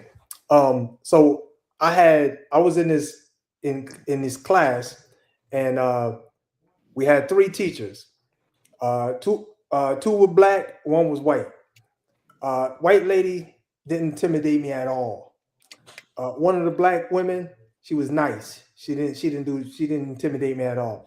But I had one, you know what all she had to do? I don't know why this shit bothered me or caused me to act right. All she did was look over the top of her glasses. Sit your ass. Well, she didn't say sit your ass. Sit down. Yeah, just like that. Yep. But you knew to sit your ass down. I did, yeah. So I'm just saying, man, it's like we were different because it was consequences for our actions then. Now ain't no consequences. On the consequence, you were gonna get suspended. You weren't gonna get hit. All they could do was suspend you. That's all we but do. You That's got all. suspended. They can still get suspended, Mark. You know how much you have to do to get suspended? Yeah, hardly nothing. No, hell no. You got to damn near you can whoop a teacher ass and get 3 days in the streets. You be right back in 3 days. Listen, because again, we're such a sissy culture. We keep wanting to give everybody a 3rd and 4th chance. That's because you got kids raising kids. And to take that from them, all you got to do is put the right people in place. But see, like everything else, we're going to a kinder, gentler society. But I guarantee you, I'm telling you now, I'm at Mays with 12th graders. I ain't put my hands on them, one of them boys. One of them was selling drugs. I said, dude, if I hear you selling drugs one more time, you out the program. And I get that. But here's the thing. I know he still sell drugs. He just don't do it at the school no more. I ain't got to put my hands on him. I ain't got to throw. Now, I ain't gonna lie. All I did was touch him on the shoulder and told him what was gonna happen, which was that you ain't gonna be part of this program. Every kid values something. See, and when we got to this thing of hitting kids, if we're honest about it, every time that we got hit, it didn't change our behavior. It made us be slicker. Hitting them is not the way to go. All you do is create a better criminal, because you can only hit me so many times, then the hits don't work. Look, and again, I'm gonna switch subjects. Women who've been in domestic violence, they've been hit a bunch of times. Hitting does not change nothing. At some point, you have to formulate a plan that will work with them. So, which means you got to talk to them, which is why IEP is cute and cool. But if you got it with people who are more interested in the plan than the person, IEP will never work. You have to attack the person. When my kids did something wrong, we discussed the punishment, because what worked for my son didn't work for my daughter. My daughter wanted nothing more than to please me. She hated seeing me upset with her. My son was a little different. He was ready for me to hit him. I hit him one time. After that, we just started attacking what I knew he liked. Then once I knew what he liked, guess what? He shaped up, because if all I'm thinking is, oh, I can beat him into submission, that ain't never worked. That ain't never ever worked. Ever. When again, that goes from the difference between a whipping and punishment. When you start taking things away, you just got to know the difference. The punishment can't fit the crime. It has to fit the person. See, I agree with you. My mama put me on punishment one time. Wouldn't let me go outside. Well, I didn't want to go outside no way, so she didn't do nothing for me. All she did, I didn't like people then. So now, hey, now that I can't go outside to play, I can blame it on my mama. So that punishment didn't work for me. It was actually great for me. When we take stuff from kids, you take their phone. Well, if they're not on their phone all the time, they don't care. It don't happen. But I'll just take your electronic. You got some kids now that don't care nothing about phones. You got some who care about social media. You got to know what works for them, and you have to attack something that works for them. We can't keep putting a cookie cutter thing on everything. You know, well, I agree with you. What I got to do to get Mo to act right? Well, I'm going to tase him twice. Well, he done got used to the taser. The taser ain't nothing. He know he got to ride this for 5 seconds. He going to sit there and shake his head. As soon as I turn my back, he planning something else because that ain't working for him. I got to find out what he like. So Mo like doing research. So you know what? I need to give Mo something special. Mark, you the best example. Remember when I told you to do that thing on Kwanzaa? How you jumped at that? Yeah. See, because that's what you like doing. See, because at first you was like, what? And then you jumped into it. You got to know what make people want to do stuff. And then you use that to your advantage as opposed to trying to force them into what you think is important. And that's what we keep messing with kids in the school system. So let me just add something to that, because this thing is convoluted. I'm about to convolute it some more, but there's also external factors that have an impact on that. You know, like I agree with you, DVP. You can find something the kid likes, but then there's also these external factors that play a role in whether or not the corrective action that you applying to the kid is going to work. You know, so like if you punish him, then he goes back outside and the environment's the same. You got the same gangs, you got the same friends, you got the same everything out there. God damn it, he gonna be the same person in about 2 days. And then you have to go right through your regimen again. And I'm gonna disagree with that. You have to know the kid came from the same hood as all my friends came up. I didn't want to stay in the hood. So what worked for them wasn't gonna work for me. You have to know them individually. Some people you ain't gonna never get them out the street. You gotta accept that L. See, we keep trying to save everybody. We gotta stop trying to save everybody. One of my people said it to me best. Hospitals don't even try to save everybody. Why are we doing it? You pick them. What do we talk about with this show? I don't care who don't watch. The people who come to the show want to hear what we gotta say. That's all I'm concerned about. I don't care about people who don't watch the show. They're not my issue. When I'm doing stuff, the people who want to hear what I gotta say, they're gonna ask questions. I don't bother the ones that don't want it.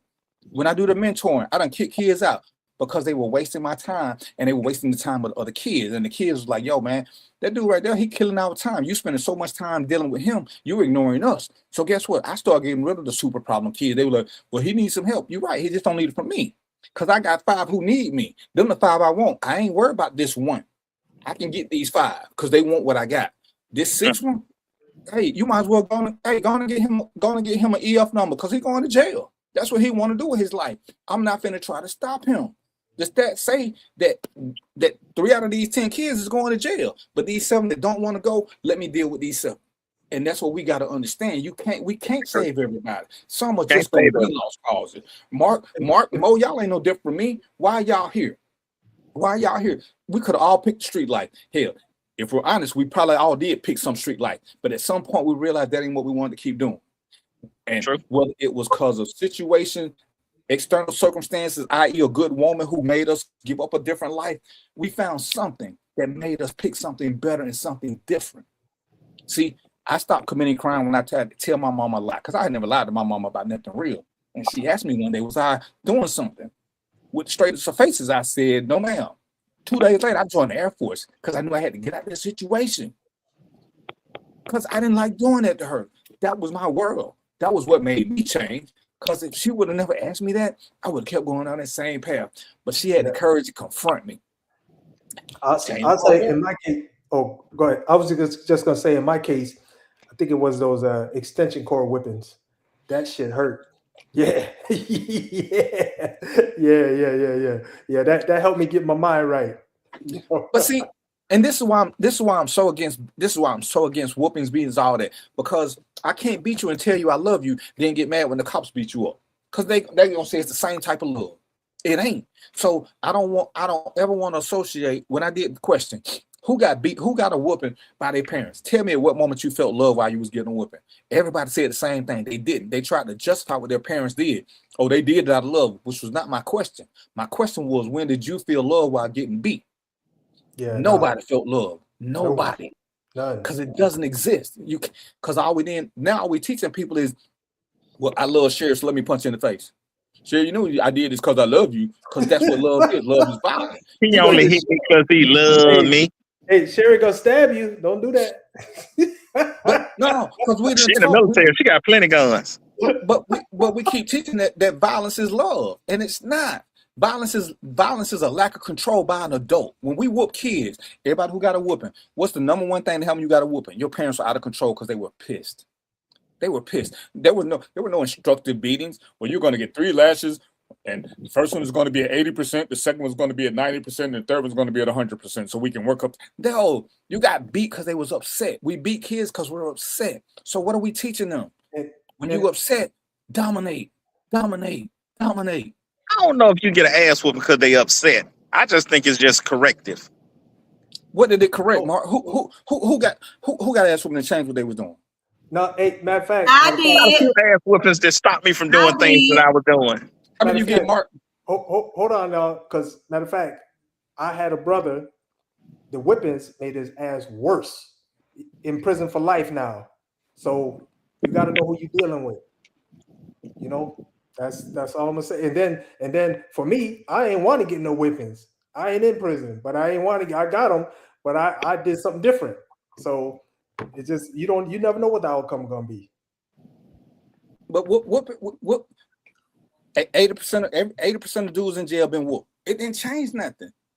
It just makes you be slicker. You gotta have a mental plan for them that affects something that they like.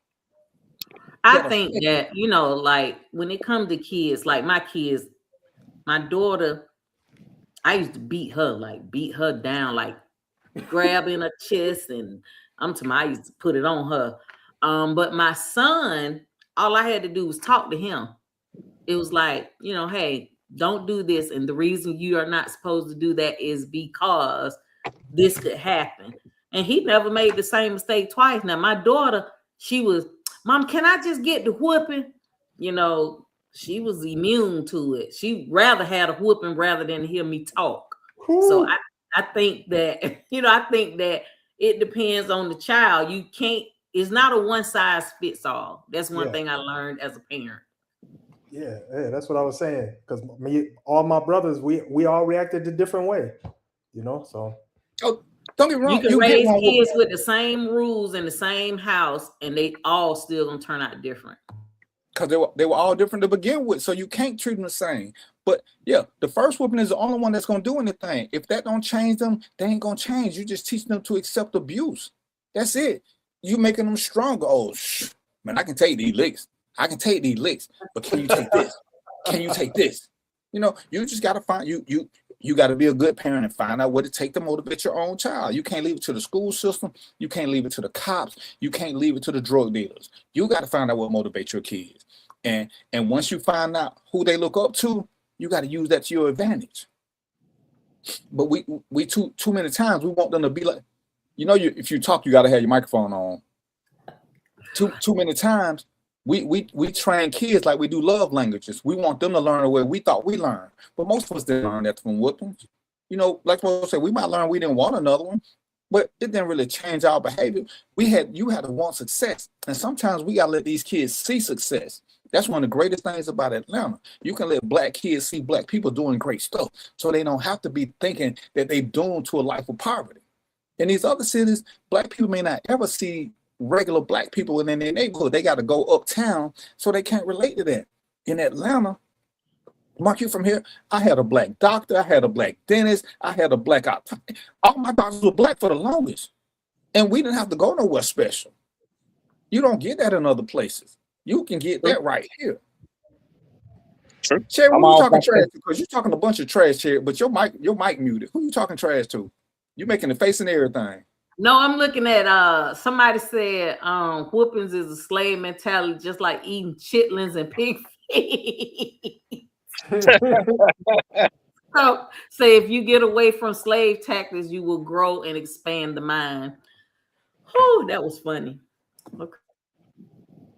But what I was saying to you, DVP, is that whoopings did make me like, I knew I didn't want no whoopings. So I knew that whatever I got a whooping for, it wasn't never the same thing. It was always something different. So I didn't do the same thing over because I knew a whooping would come and I didn't want it. So, but you kept getting whooping, Sherry. That's because you hard-headed.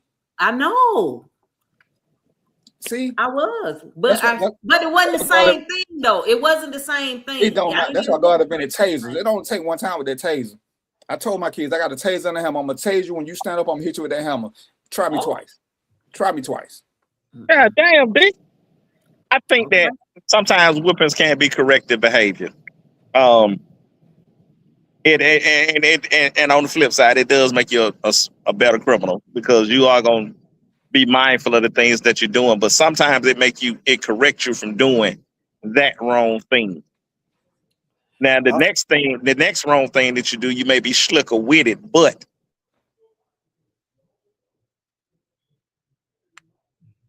Froze up? Yeah, but what? Like that was a cliffhanger. But I'm froze. That's what it is. But I'm froze, yo. But yeah, I mean, we got to get back to taking what's ours and stop waiting for it to happen. We got to quit making excuses. Because I'm telling you firsthand, I see how boys and girls react at school when there are men around. When there are men around, they don't have to be big, they don't have to be grabbing, just that presence. Like I say, at every strip club I ever worked at, all the successful ones got a man for the house mom. Because a man can tell the women to get out on the floor, the women not finna give him sass back. When a woman say that, you're not my mama, you're not this, you're not that. It's just a whole different mentality. We got to get that back.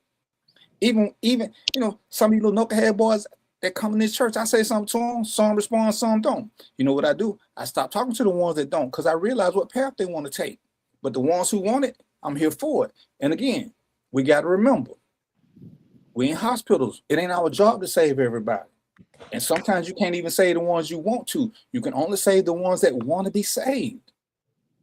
Sherry got classmates that was probably smarter than her and doing better, but at the end of the day, that was pure luck because once they got out of school, they went down another hill because they didn't want that. They got lucky in school. We got ones who we thought would have been drug dealers and criminals, and they doing okay. They might not be the greatest, but something clicked in them that they didn't want to keep living that same thing. We got to start identifying those people and have people ready for them. Think about if we would have had some truly good mentors. Think about this. We all was in high school at one point. If somebody would have came to your high school when you were in 11th or 12th grade and told you, hey, y'all should really think about going to tech school and working for a company. If you go to a tech school and get a job at a company, or better yet, go to the military.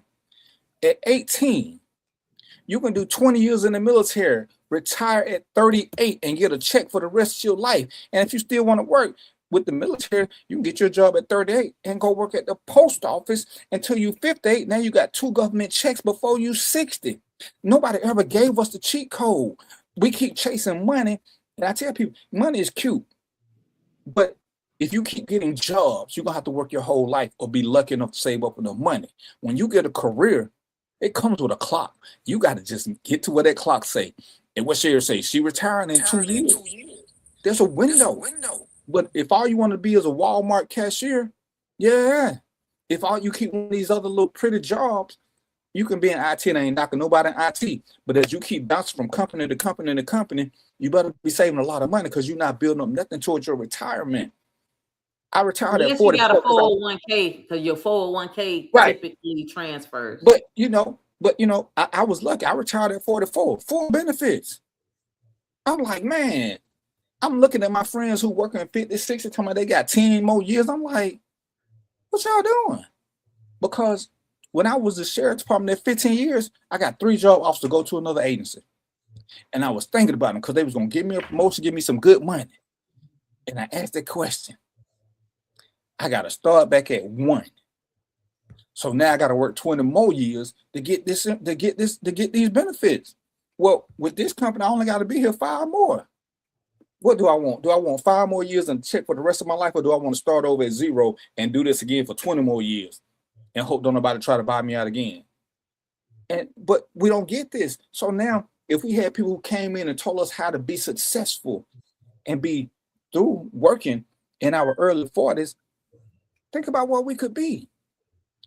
When I tell kids, get you a job at Burger King. Oh, I want a Burger King. Man, Burger King is a career. You start off doing the fries. You get moved to the burgers. You get moved to the cashier. They send you to Burger King college. At 20 years, the manager at Burger King making 35. You make district manager, you making 52. You make regional manager, you making 75. They promote from within. They don't bring people in. These people ain't even been to college. They went to Hamburger College and making 75 a year at Burger King. I'm sorry, McDonald's. And I know about McDonald's because I did security for them.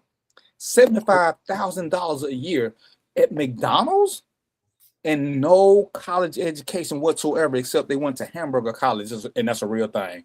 Hamburger College. Well, you know what, DVP, that's not even the best part of it. The best part of it is that that job is sustainable. It's going to be there forever. Yeah. It's never going out of business, ever. So you got a job. A lot of these jobs, there's a lot of turnover. Some of these jobs. You got a career. And that's the word I keep trying to get my kids understand now. There's jobs in their career. Get a career if you can. A career gives you it gives you a definite number. It's like I tell people, we talked about when people say I want to be rich. Well, what's rich? You got to give me a number, because is rich $1,000 or is rich 100,000? Without a number, you can't ever get there. When you have a career, they tell you in orientation what the magic number is. Oh, if you get here, or if your number this equal this, that's when you can stop. So you know what your destination is. You ain't just running to be running. You pacing yourself to get there. You pacing yourself to get there. Whereas if you go to college, and I ain't knocking college, but the first thing college do is put you in debt. The second thing college do is put you in debt. The third thing college do is have you taking classes that ain't got nothing to do what you want to do, because they need the money. You don't do that at trade school. Sheridan do that in the military. Every class they sent Sarah to in the military, every class that I went to in the military was based on my job or based on being a leader. I didn't have to take no art classes or no upside down underwater basket weaving classes, because they don't do nothing. But people are like, I don't want to go to the military, so you don't want this free career. You don't want this free with benefits galore. Man, I don't know how you could be a sheriff, because between being a sheriff and being a military, you know how easy it is for me to get a house? And the first thing they keep saying, oh, you ain't even got to put no money down. What? You gotta put no money down? What? How many careers gonna ever let you do that? No money down, just cause. I think like these kids nowadays, being a influencer is this big thing, and they look at that as a career, and that blows my mind, because I'm like, they're not thinking of, which at 20 I wasn't thinking about retirement either, but I teach my son about retirement, having a career, and the biggest thing is that you want to make sure that when you can't work anymore, you got something that's going to sustain you.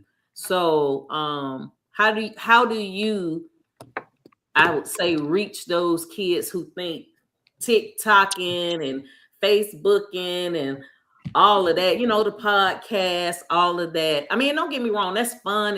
I do TikToks, all that, but that ain't what's sustaining me.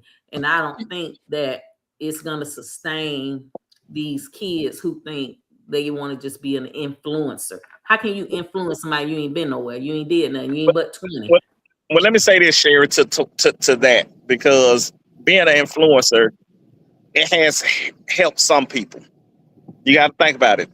When you start looking at Jess Hilarious, DC Young Fly, some of those people started as just influencers, just TikToking and Facebooking and the Vine back then, and then it blew up for them. It's not a catch-all for everybody.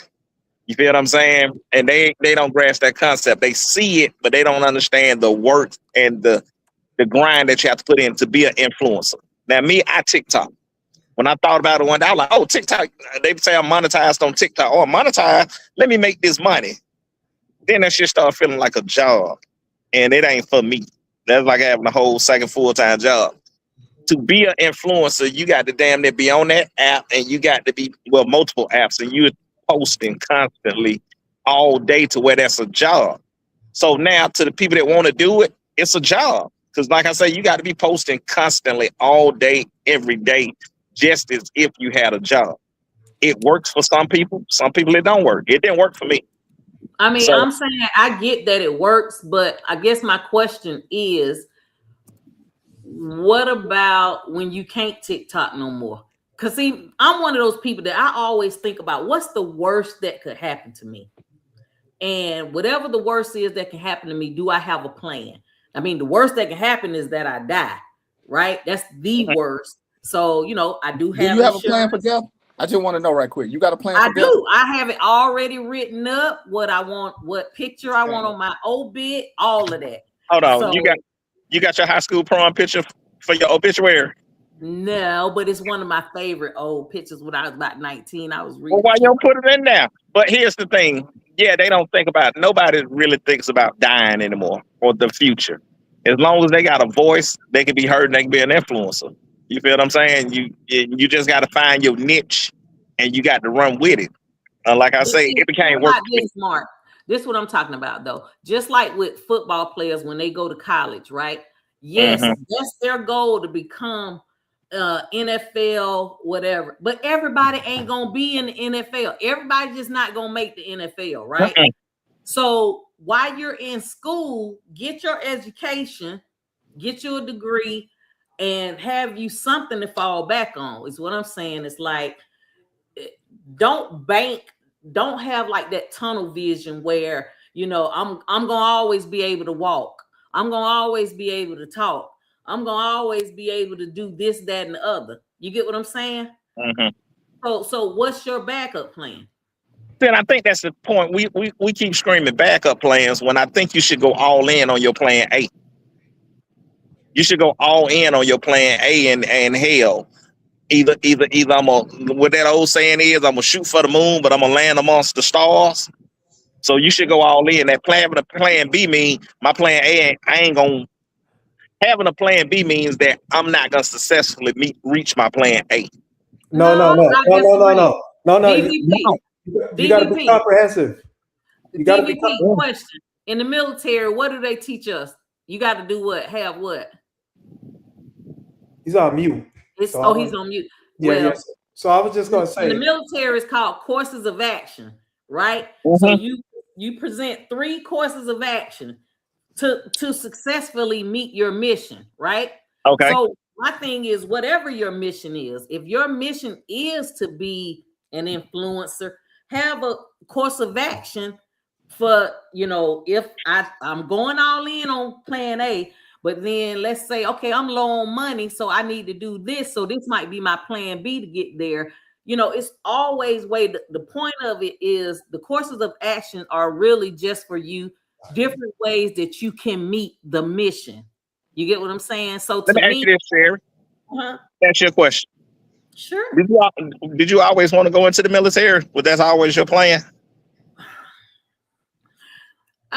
No. Okay. So once you got in the military, did you think of a plan B? Well, I already had a plan A already, so that was just a plan B. The military just kind of snuck up on me. I was working at Georgia State. I had done graduated college and all of that, and I wanted to be a police officer. And I did do policing or whatever, but how I end up in the military, I went to a job fair, and these military people were like, you know, hey, we got a program where they'll pay back your student loans. Okay. That's all I needed to hear. You know what I mean? And so I joined, and that's what made me join. But you know, when you joined, did you come up with a plan B? Yeah, my plan B was that's where I'm gonna get my retirement from. That's your plan. That's still the same plan. My plan A was be a police officer and just retire doing that. I get that. So once you got in the military, you ain't think about a plan B. No, I didn't need one. So the same with people that want to be an influencer. I'm gonna do an influencer. I don't need a plan B. Well, see, I don't need a plan B because any other plan that may come about, I got it taken care of. If I was to get right now, if I was to fall and break my back, right? Because of the benefits that I got, the Army gonna fix my back. I'm gonna still be getting paid. They're gonna put me through rehab. I'm still gonna get paid. And if I medically retire, I'm still gonna get paid. Just because you with the military. So, but I'm just saying, my point is that wasn't my plan initially. My initial plan was to do the police route, but it became more beneficial when I decided when I joined the military. So understand that these young people, they gonna have their plan A to be an influencer, and if that don't work, then they'll find a plan B. But like you say, military was never on your radar until you went to this job. Until you went to this job fair. So you ain't particularly have a plan B. You just stumbled across it. Well, let me back up now. When I was 19, I did go to MEPS, but what happened was the Desert Storm started because I had swore in once. Yeah, right. I know, right? And then I walked out. I walked out. So when I actually really joined it, I was 29. So and I'm with you. So I look at it as this. Yes, people should have a plan A, plan B, but people go all in on their plan A. And if it don't work out, then I'm gonna get the plan B. But I need to put my main focus and everything into this. Because believe it or not, these kids that think they going to the NFL, damn near every kid I ever coached thought they were going to the NFL. And only 1% make it to the NFL. They ain't had no plan B. Let me ask you a real question, Mark. Okay. When they got this plan A, how many of them really go in on it? Most of them just hoping. Because when you sit down and show them the numbers, and we did this with kids in football. Are you the top kid at your school? If you ain't the top kid at your school, your chances are already low. So forget being a top kid in your state or your city. Because everybody think they're gonna make it. I'm gonna be that one. You know, and people talk about Jordan. Oh yeah, Jordan didn't make it in. But guess what? Jordan kept working. What work have you put forth? And that's what you got to challenge them. Because I got a kid now who does graphic arts, and he's actually pretty good for his age group. But for you to be the best, you got to be better than pretty good at your age group. You need to be awesome at your age group to make it. And too many times, you know, I hear kids say, you know, oh yeah, I appreciate my parents. They told me I could do anything, and that's a lie. You can do anything if you're willing to work for it, but you can't be a fraud. So we need to start giving kids realistic expectations and making them put the work in, because without the work, it's all just a dream. It's all just a dream. And you know, parents, we don't want to poop on our kids' sunshine. But hey, you know, my son's like, Dad, I think I want to do this. I want to play football. Dude, you got the coordination skills of a blind monkey. You better be smart, player. Well, I'm gonna tell you this. And I'm gonna tell you this, DVP. This is a true story. I took my son on a cruise. He was maybe 8, 9, 10, and he was hanging out in the kids zone, and they had a talent show one day on the boat. And he came. He was like, "I'm performing the talent show." All right, what you doing? He said, "I'm gonna sing." I'm like, "Nigga, you can't sing, but I'm gonna perform." And you know, me being an athlete, you need to be in sports. But he said he gonna perform. Cool. So we go to the talent show, and no, my son still to this day can't sing. But the way he commanded the crowd with his singing and dancing, I was like, oh my God, you don't have to play a sport in your life. You feel what I'm saying? This one I was big on, my son should be playing a sport. But when he showed me that performing arts was his thing, I looked at it. You can't sing, but he commanded the crowd. So I was like, okay, cool. Now my son is 6'4", and I hate that he ain't play no goddamn sports, but I still support that he's going to be into videography and performing arts and all of that thing. So you meet these kids, but as parents, as a coach, I met a parent. Her son was about 5'8". He played middle linebacker. He ran about a 5'2" in the 40. And she told us, the best y'all can do for my son is Clark. Man, your son is short as a motherfucker. He's slow as hell. What else we gonna do for him? But that's the parent thinking that the NFL is for her kid, and that's not where her kid was supposed to go. And so the parents are stealing these kids. I'm in youth football groups now, and you're going there and you look at best 5U quarterback in the country. This motherfucker can't throw. All he doing is handing out right and left, and you probably got a wristband on his arm to show him which way to go. Mark, hold that thought for a minute, Mark. Mo need to leave. I need him to say something about his group before he go. Mm-hmm. Yeah, so everybody listening, if you're interested, we have the Read Along Club, and in the Read Along Club, we read. Right now, we're reading a book about policing in America, and it's this great dialogue. We have law enforcement in the group. We have individuals who have suffered from police violence in the group. So we're all getting together. We're all reading, and we're all learning. We're all having discussion and closing the gap between citizens and policing. If you're interested in joining that, all you got to do is email me at readalongclub@gmail.com. I'll say it again, readalongclub@gmail.com. So, join. We're having somebody put it in the chat. So look in the chat. So far it's been very beneficial. I've been getting feedback. Mark and DVP are in the group. They can speak for themselves on what they think about it. But I highly recommend it. I think if it was available when I was uneducated in this field, I definitely would have done it. But you guys can speak for yourself. Well, I'm gonna say something real quick. I enjoy the group because it speaks about, we're having DVP and Jomo in there. It speaks about policies versus my feelings, how I should feel and what the law says and what policy says. So it's great to learn the difference so you'll be in the know. And Yolanda, if you still here, I'll make send a personal invite you. Yolanda used to be a district attorney. And I want her to come in so she can give a little insight. So Yolanda, I'm gonna reach out to you after this is over with, because I think you could give a lot more insight on some of the things than we can as cops, just because you at that level. But I just wanted to get Mo to get that out before he had to leave. All right, Mo.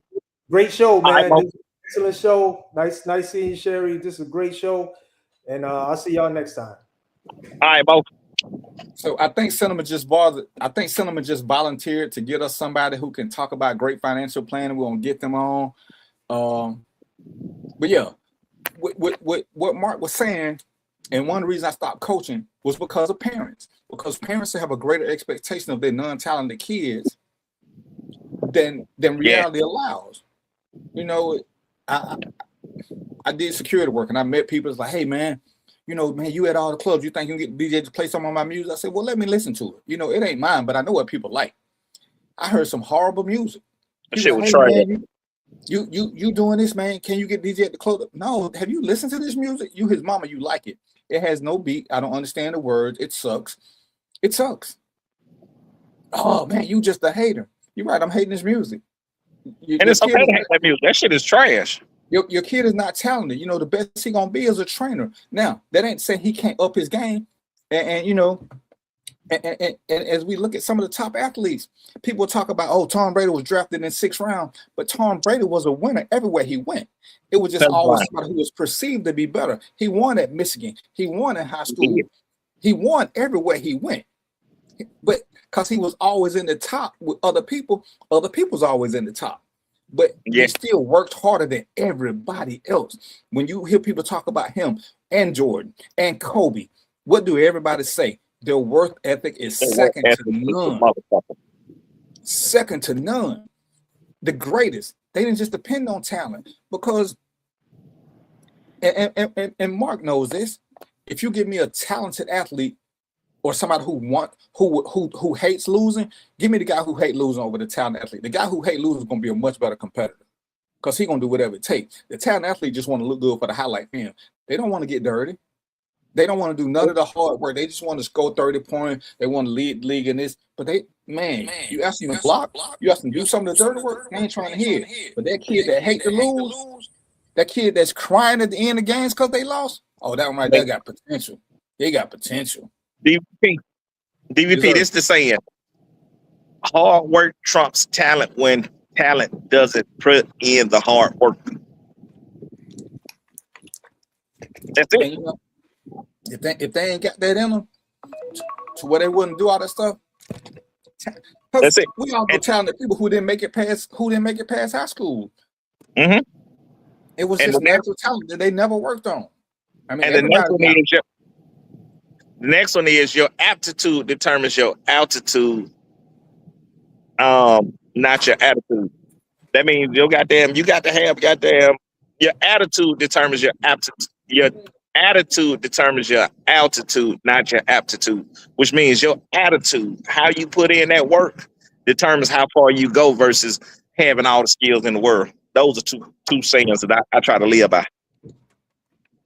And you know, and that's a truism. And with a lot of these perceived bad kids, there's nothing that's challenging them, because a lot of them, as soon as you challenge them, they turn into different animals. And again, I'm gonna use Mark, and he wasn't a bad kid, but like I said, when I challenged him about Kwanzaa, Mark took to it. I didn't know he was gonna do all he did, but Mark was all in. See, so I know Mark likes a challenge. Mark wants to be educated. And my thing when we're talking to Mark is, don't let me keep telling you stuff. The more you learn and you know it yourself, can't nobody take from you what you know. And that's why when people want to talk about certain things, I tell you, when I'm doing the show, I got 2-3 screens up. So when people say stuff, I can fact check it right quick. Because I'm not just going to go for it because you say it. Because too many times that's what we do. But when you can look up stuff yourself when people talking, now you can have an intelligent conversation. The first couple times, just listen. That's how I got into politics. I started off just listening because I didn't know a lot of stuff. I know how to, as Mark said, I know how to regurgitate what the old people say, but as Tupac said, the old way wasn't working. So we ain't gonna keep doing this. And as I started checking into people and start looking at what they were doing, oh yeah, I almost opened up one of them accounts at Greenwood Trust because Killer Mike said so. Then I did the research. Well, this ain't even a black-owned bank. It's owned by some white people. What? That hurt. I got to be honest. That hurt my heart too, because I did a little research and like, Greenwood is a tech company. Greenwood is a tech company. Yeah, not a bank. It wasn't even FDIC insured. The company who had them it's like, man, this is so bogus. But they saying telling, black people, we got to invest in ourselves. But you ain't even doing it. I ain't got no use for him. I mean, I ain't saying he a bad dude, but he misled us for money. And too many times people get picked for that, to mislead us so they can get paid because they ain't doing nothing else with it. I think he has some type of ownership in Greenwood. Yeah, they gave him a stake. They paid him for having the black people joined up. With that part, I don't know. I don't know how he got paid. I'm telling you what I know. Because I did the research, and that's what they're getting their money off of. And we got to look out for those people who are getting paid to lead us astray. And look at what they're leading us to. When we talk about the boycotts. And I will never, ever support a Walmart boycott. Every Walmart I've been to got too many black kids working. They got too many old people now who trying to supplement their income. So when we boycott them, who we hurting? We hurting our own people. The boycotts are, we got to start shopping local. It sounds cute. Walmart selling these crackers for $1. At the corner store, they sell them for $1.45. Well, my dollar don't stretch this far. I can't afford to spend $1.45 when I can get these cookies down the street for $1. And so sometimes we say stuff because it's the right thing, but it's bogus. And we are the greatest leaders of Australianism on the planet. The government ain't got to mislead us. We'll do it to ourselves over and over and over again. We'll criticize Sheriff for being in the military. She 2 years from retirement. I would like to see how many people can say they 2 years from retirement. I want to see how many people can say they 10 years from retirement. Hey, Sheriff, I ain't going to war for no shit talk president. Fuck a war. I'm just kidding. That's one of my favorite Ghetto Boy songs. But I can't say nothing online. Don't say nothing. Hey, Sheriff, we're gonna hold that statement for 25 months just for you. 25 Sheriff months. Got her BDUs on. Yeah, in 25 months, we're gonna ask you how you feel. Yeah, do that then. Yeah, definitely. We gotta do better. I'm with you though. And have more honest conversations, and we got to have uncomfortable conversations and start holding people accountable. When they do something that we don't approve of, we got to start acting like they didn't say it. We like, hey, what happened when you said this? We got to ask, what happened? I thought you was going to do this. Instead of letting them get by with it. Well, I didn't. Yeah. You said you were going to tell. If it didn't work, tell us why. As I say, people can say people say they want to about Biden. He got the college thing done, and then he got opposed. But he had lots of people got their stuff, and A lot of people got some money for theirs. I agree. He did get some things done. Obama got some things done, but so many people want to talk about what he didn't do because we asked him to do too much. He couldn't do all of that because we never gave him the tools to do it. But we'll keep blaming him because we don't know how government works. So he the president, we believe that he's the most powerful man on the planet. Well, he's not. He just ain't a renegade like the current president, but the president got a system of checks and balances too. Like every president before him. Everybody followed the same rule except for one. And this bastard ain't got no goddamn rules and checks and balances in front of him. But you remember what you want to do.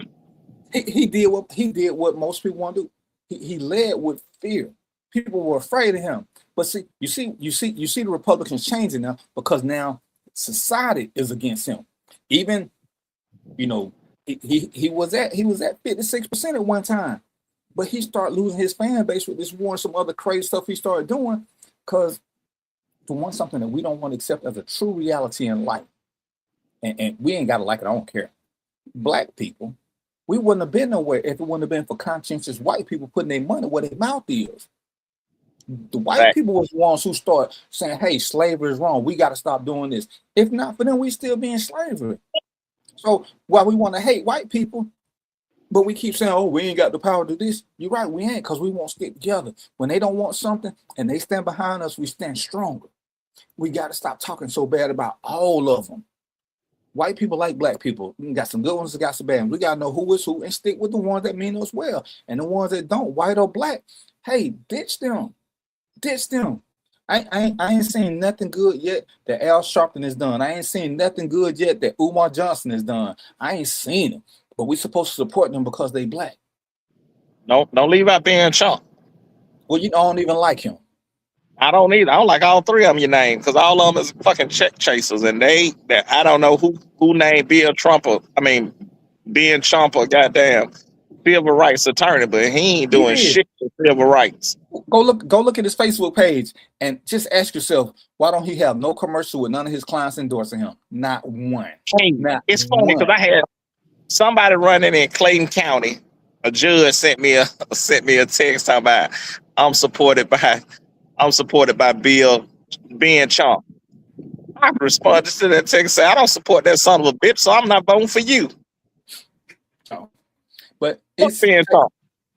It's 7:57. So Sherry, you know how we do this. We gentlemen on this show. Give us some closing thoughts, and we glad to have you here. Some closing thoughts. Well, I would say that everybody has their own opinions, and it's good having hard conversations. And I like the fact that even though we don't agree on it's not even a lot. I think that even though we don't agree on some parts of what each other say, but there are a lot of parts that we do agree on. So I think we're on the right track. I enjoy listening to you guys talk. You all make some valid points. Unfortunately, because I am in the military, I'm not allowed to say certain things. So when y'all be politicking, I sometimes just kind of listen. But if you call me on the phone, I'll tell you some stuff. So, but other than that, the comments, I think this Keep It Up fam person had me cracking up. The chitlins and all of that, they funny. But yeah, so I would just say, hey, y'all be blessed. Stay vigilant and take care of each other. That's it. What you got for us, Mark? Hey man, I'm with her. Keep it up. Hey man, keep coming in because your comments are needed. We definitely open for discussion. Yeah, Sherry, I get it. You can't respond to everything because of your job. I work for myself, so fire me. Fuck it. I won't fire myself. So I understand. But I love the diverse conversation that we have, man. I love it. Because we shouldn't have different point of view. We all different points in our lives. So Let's keep having this open dialect, random thoughts, and let's keep it coming. Sherry, what's your TikTok? I'm gonna follow you. I'm gonna be, since you can be an influencer. It's brown eyes, and that's with a Z on the end. 55. Okay, I'm gonna follow you. I just be cutting up now. I don't be doing, you know. Hey, I'm glad y'all decided to spend a little time with us. You know, we're gonna do what we do. We're gonna have some uncomfortable conversations. We're gonna learn a little bit. We're gonna have fun in the process.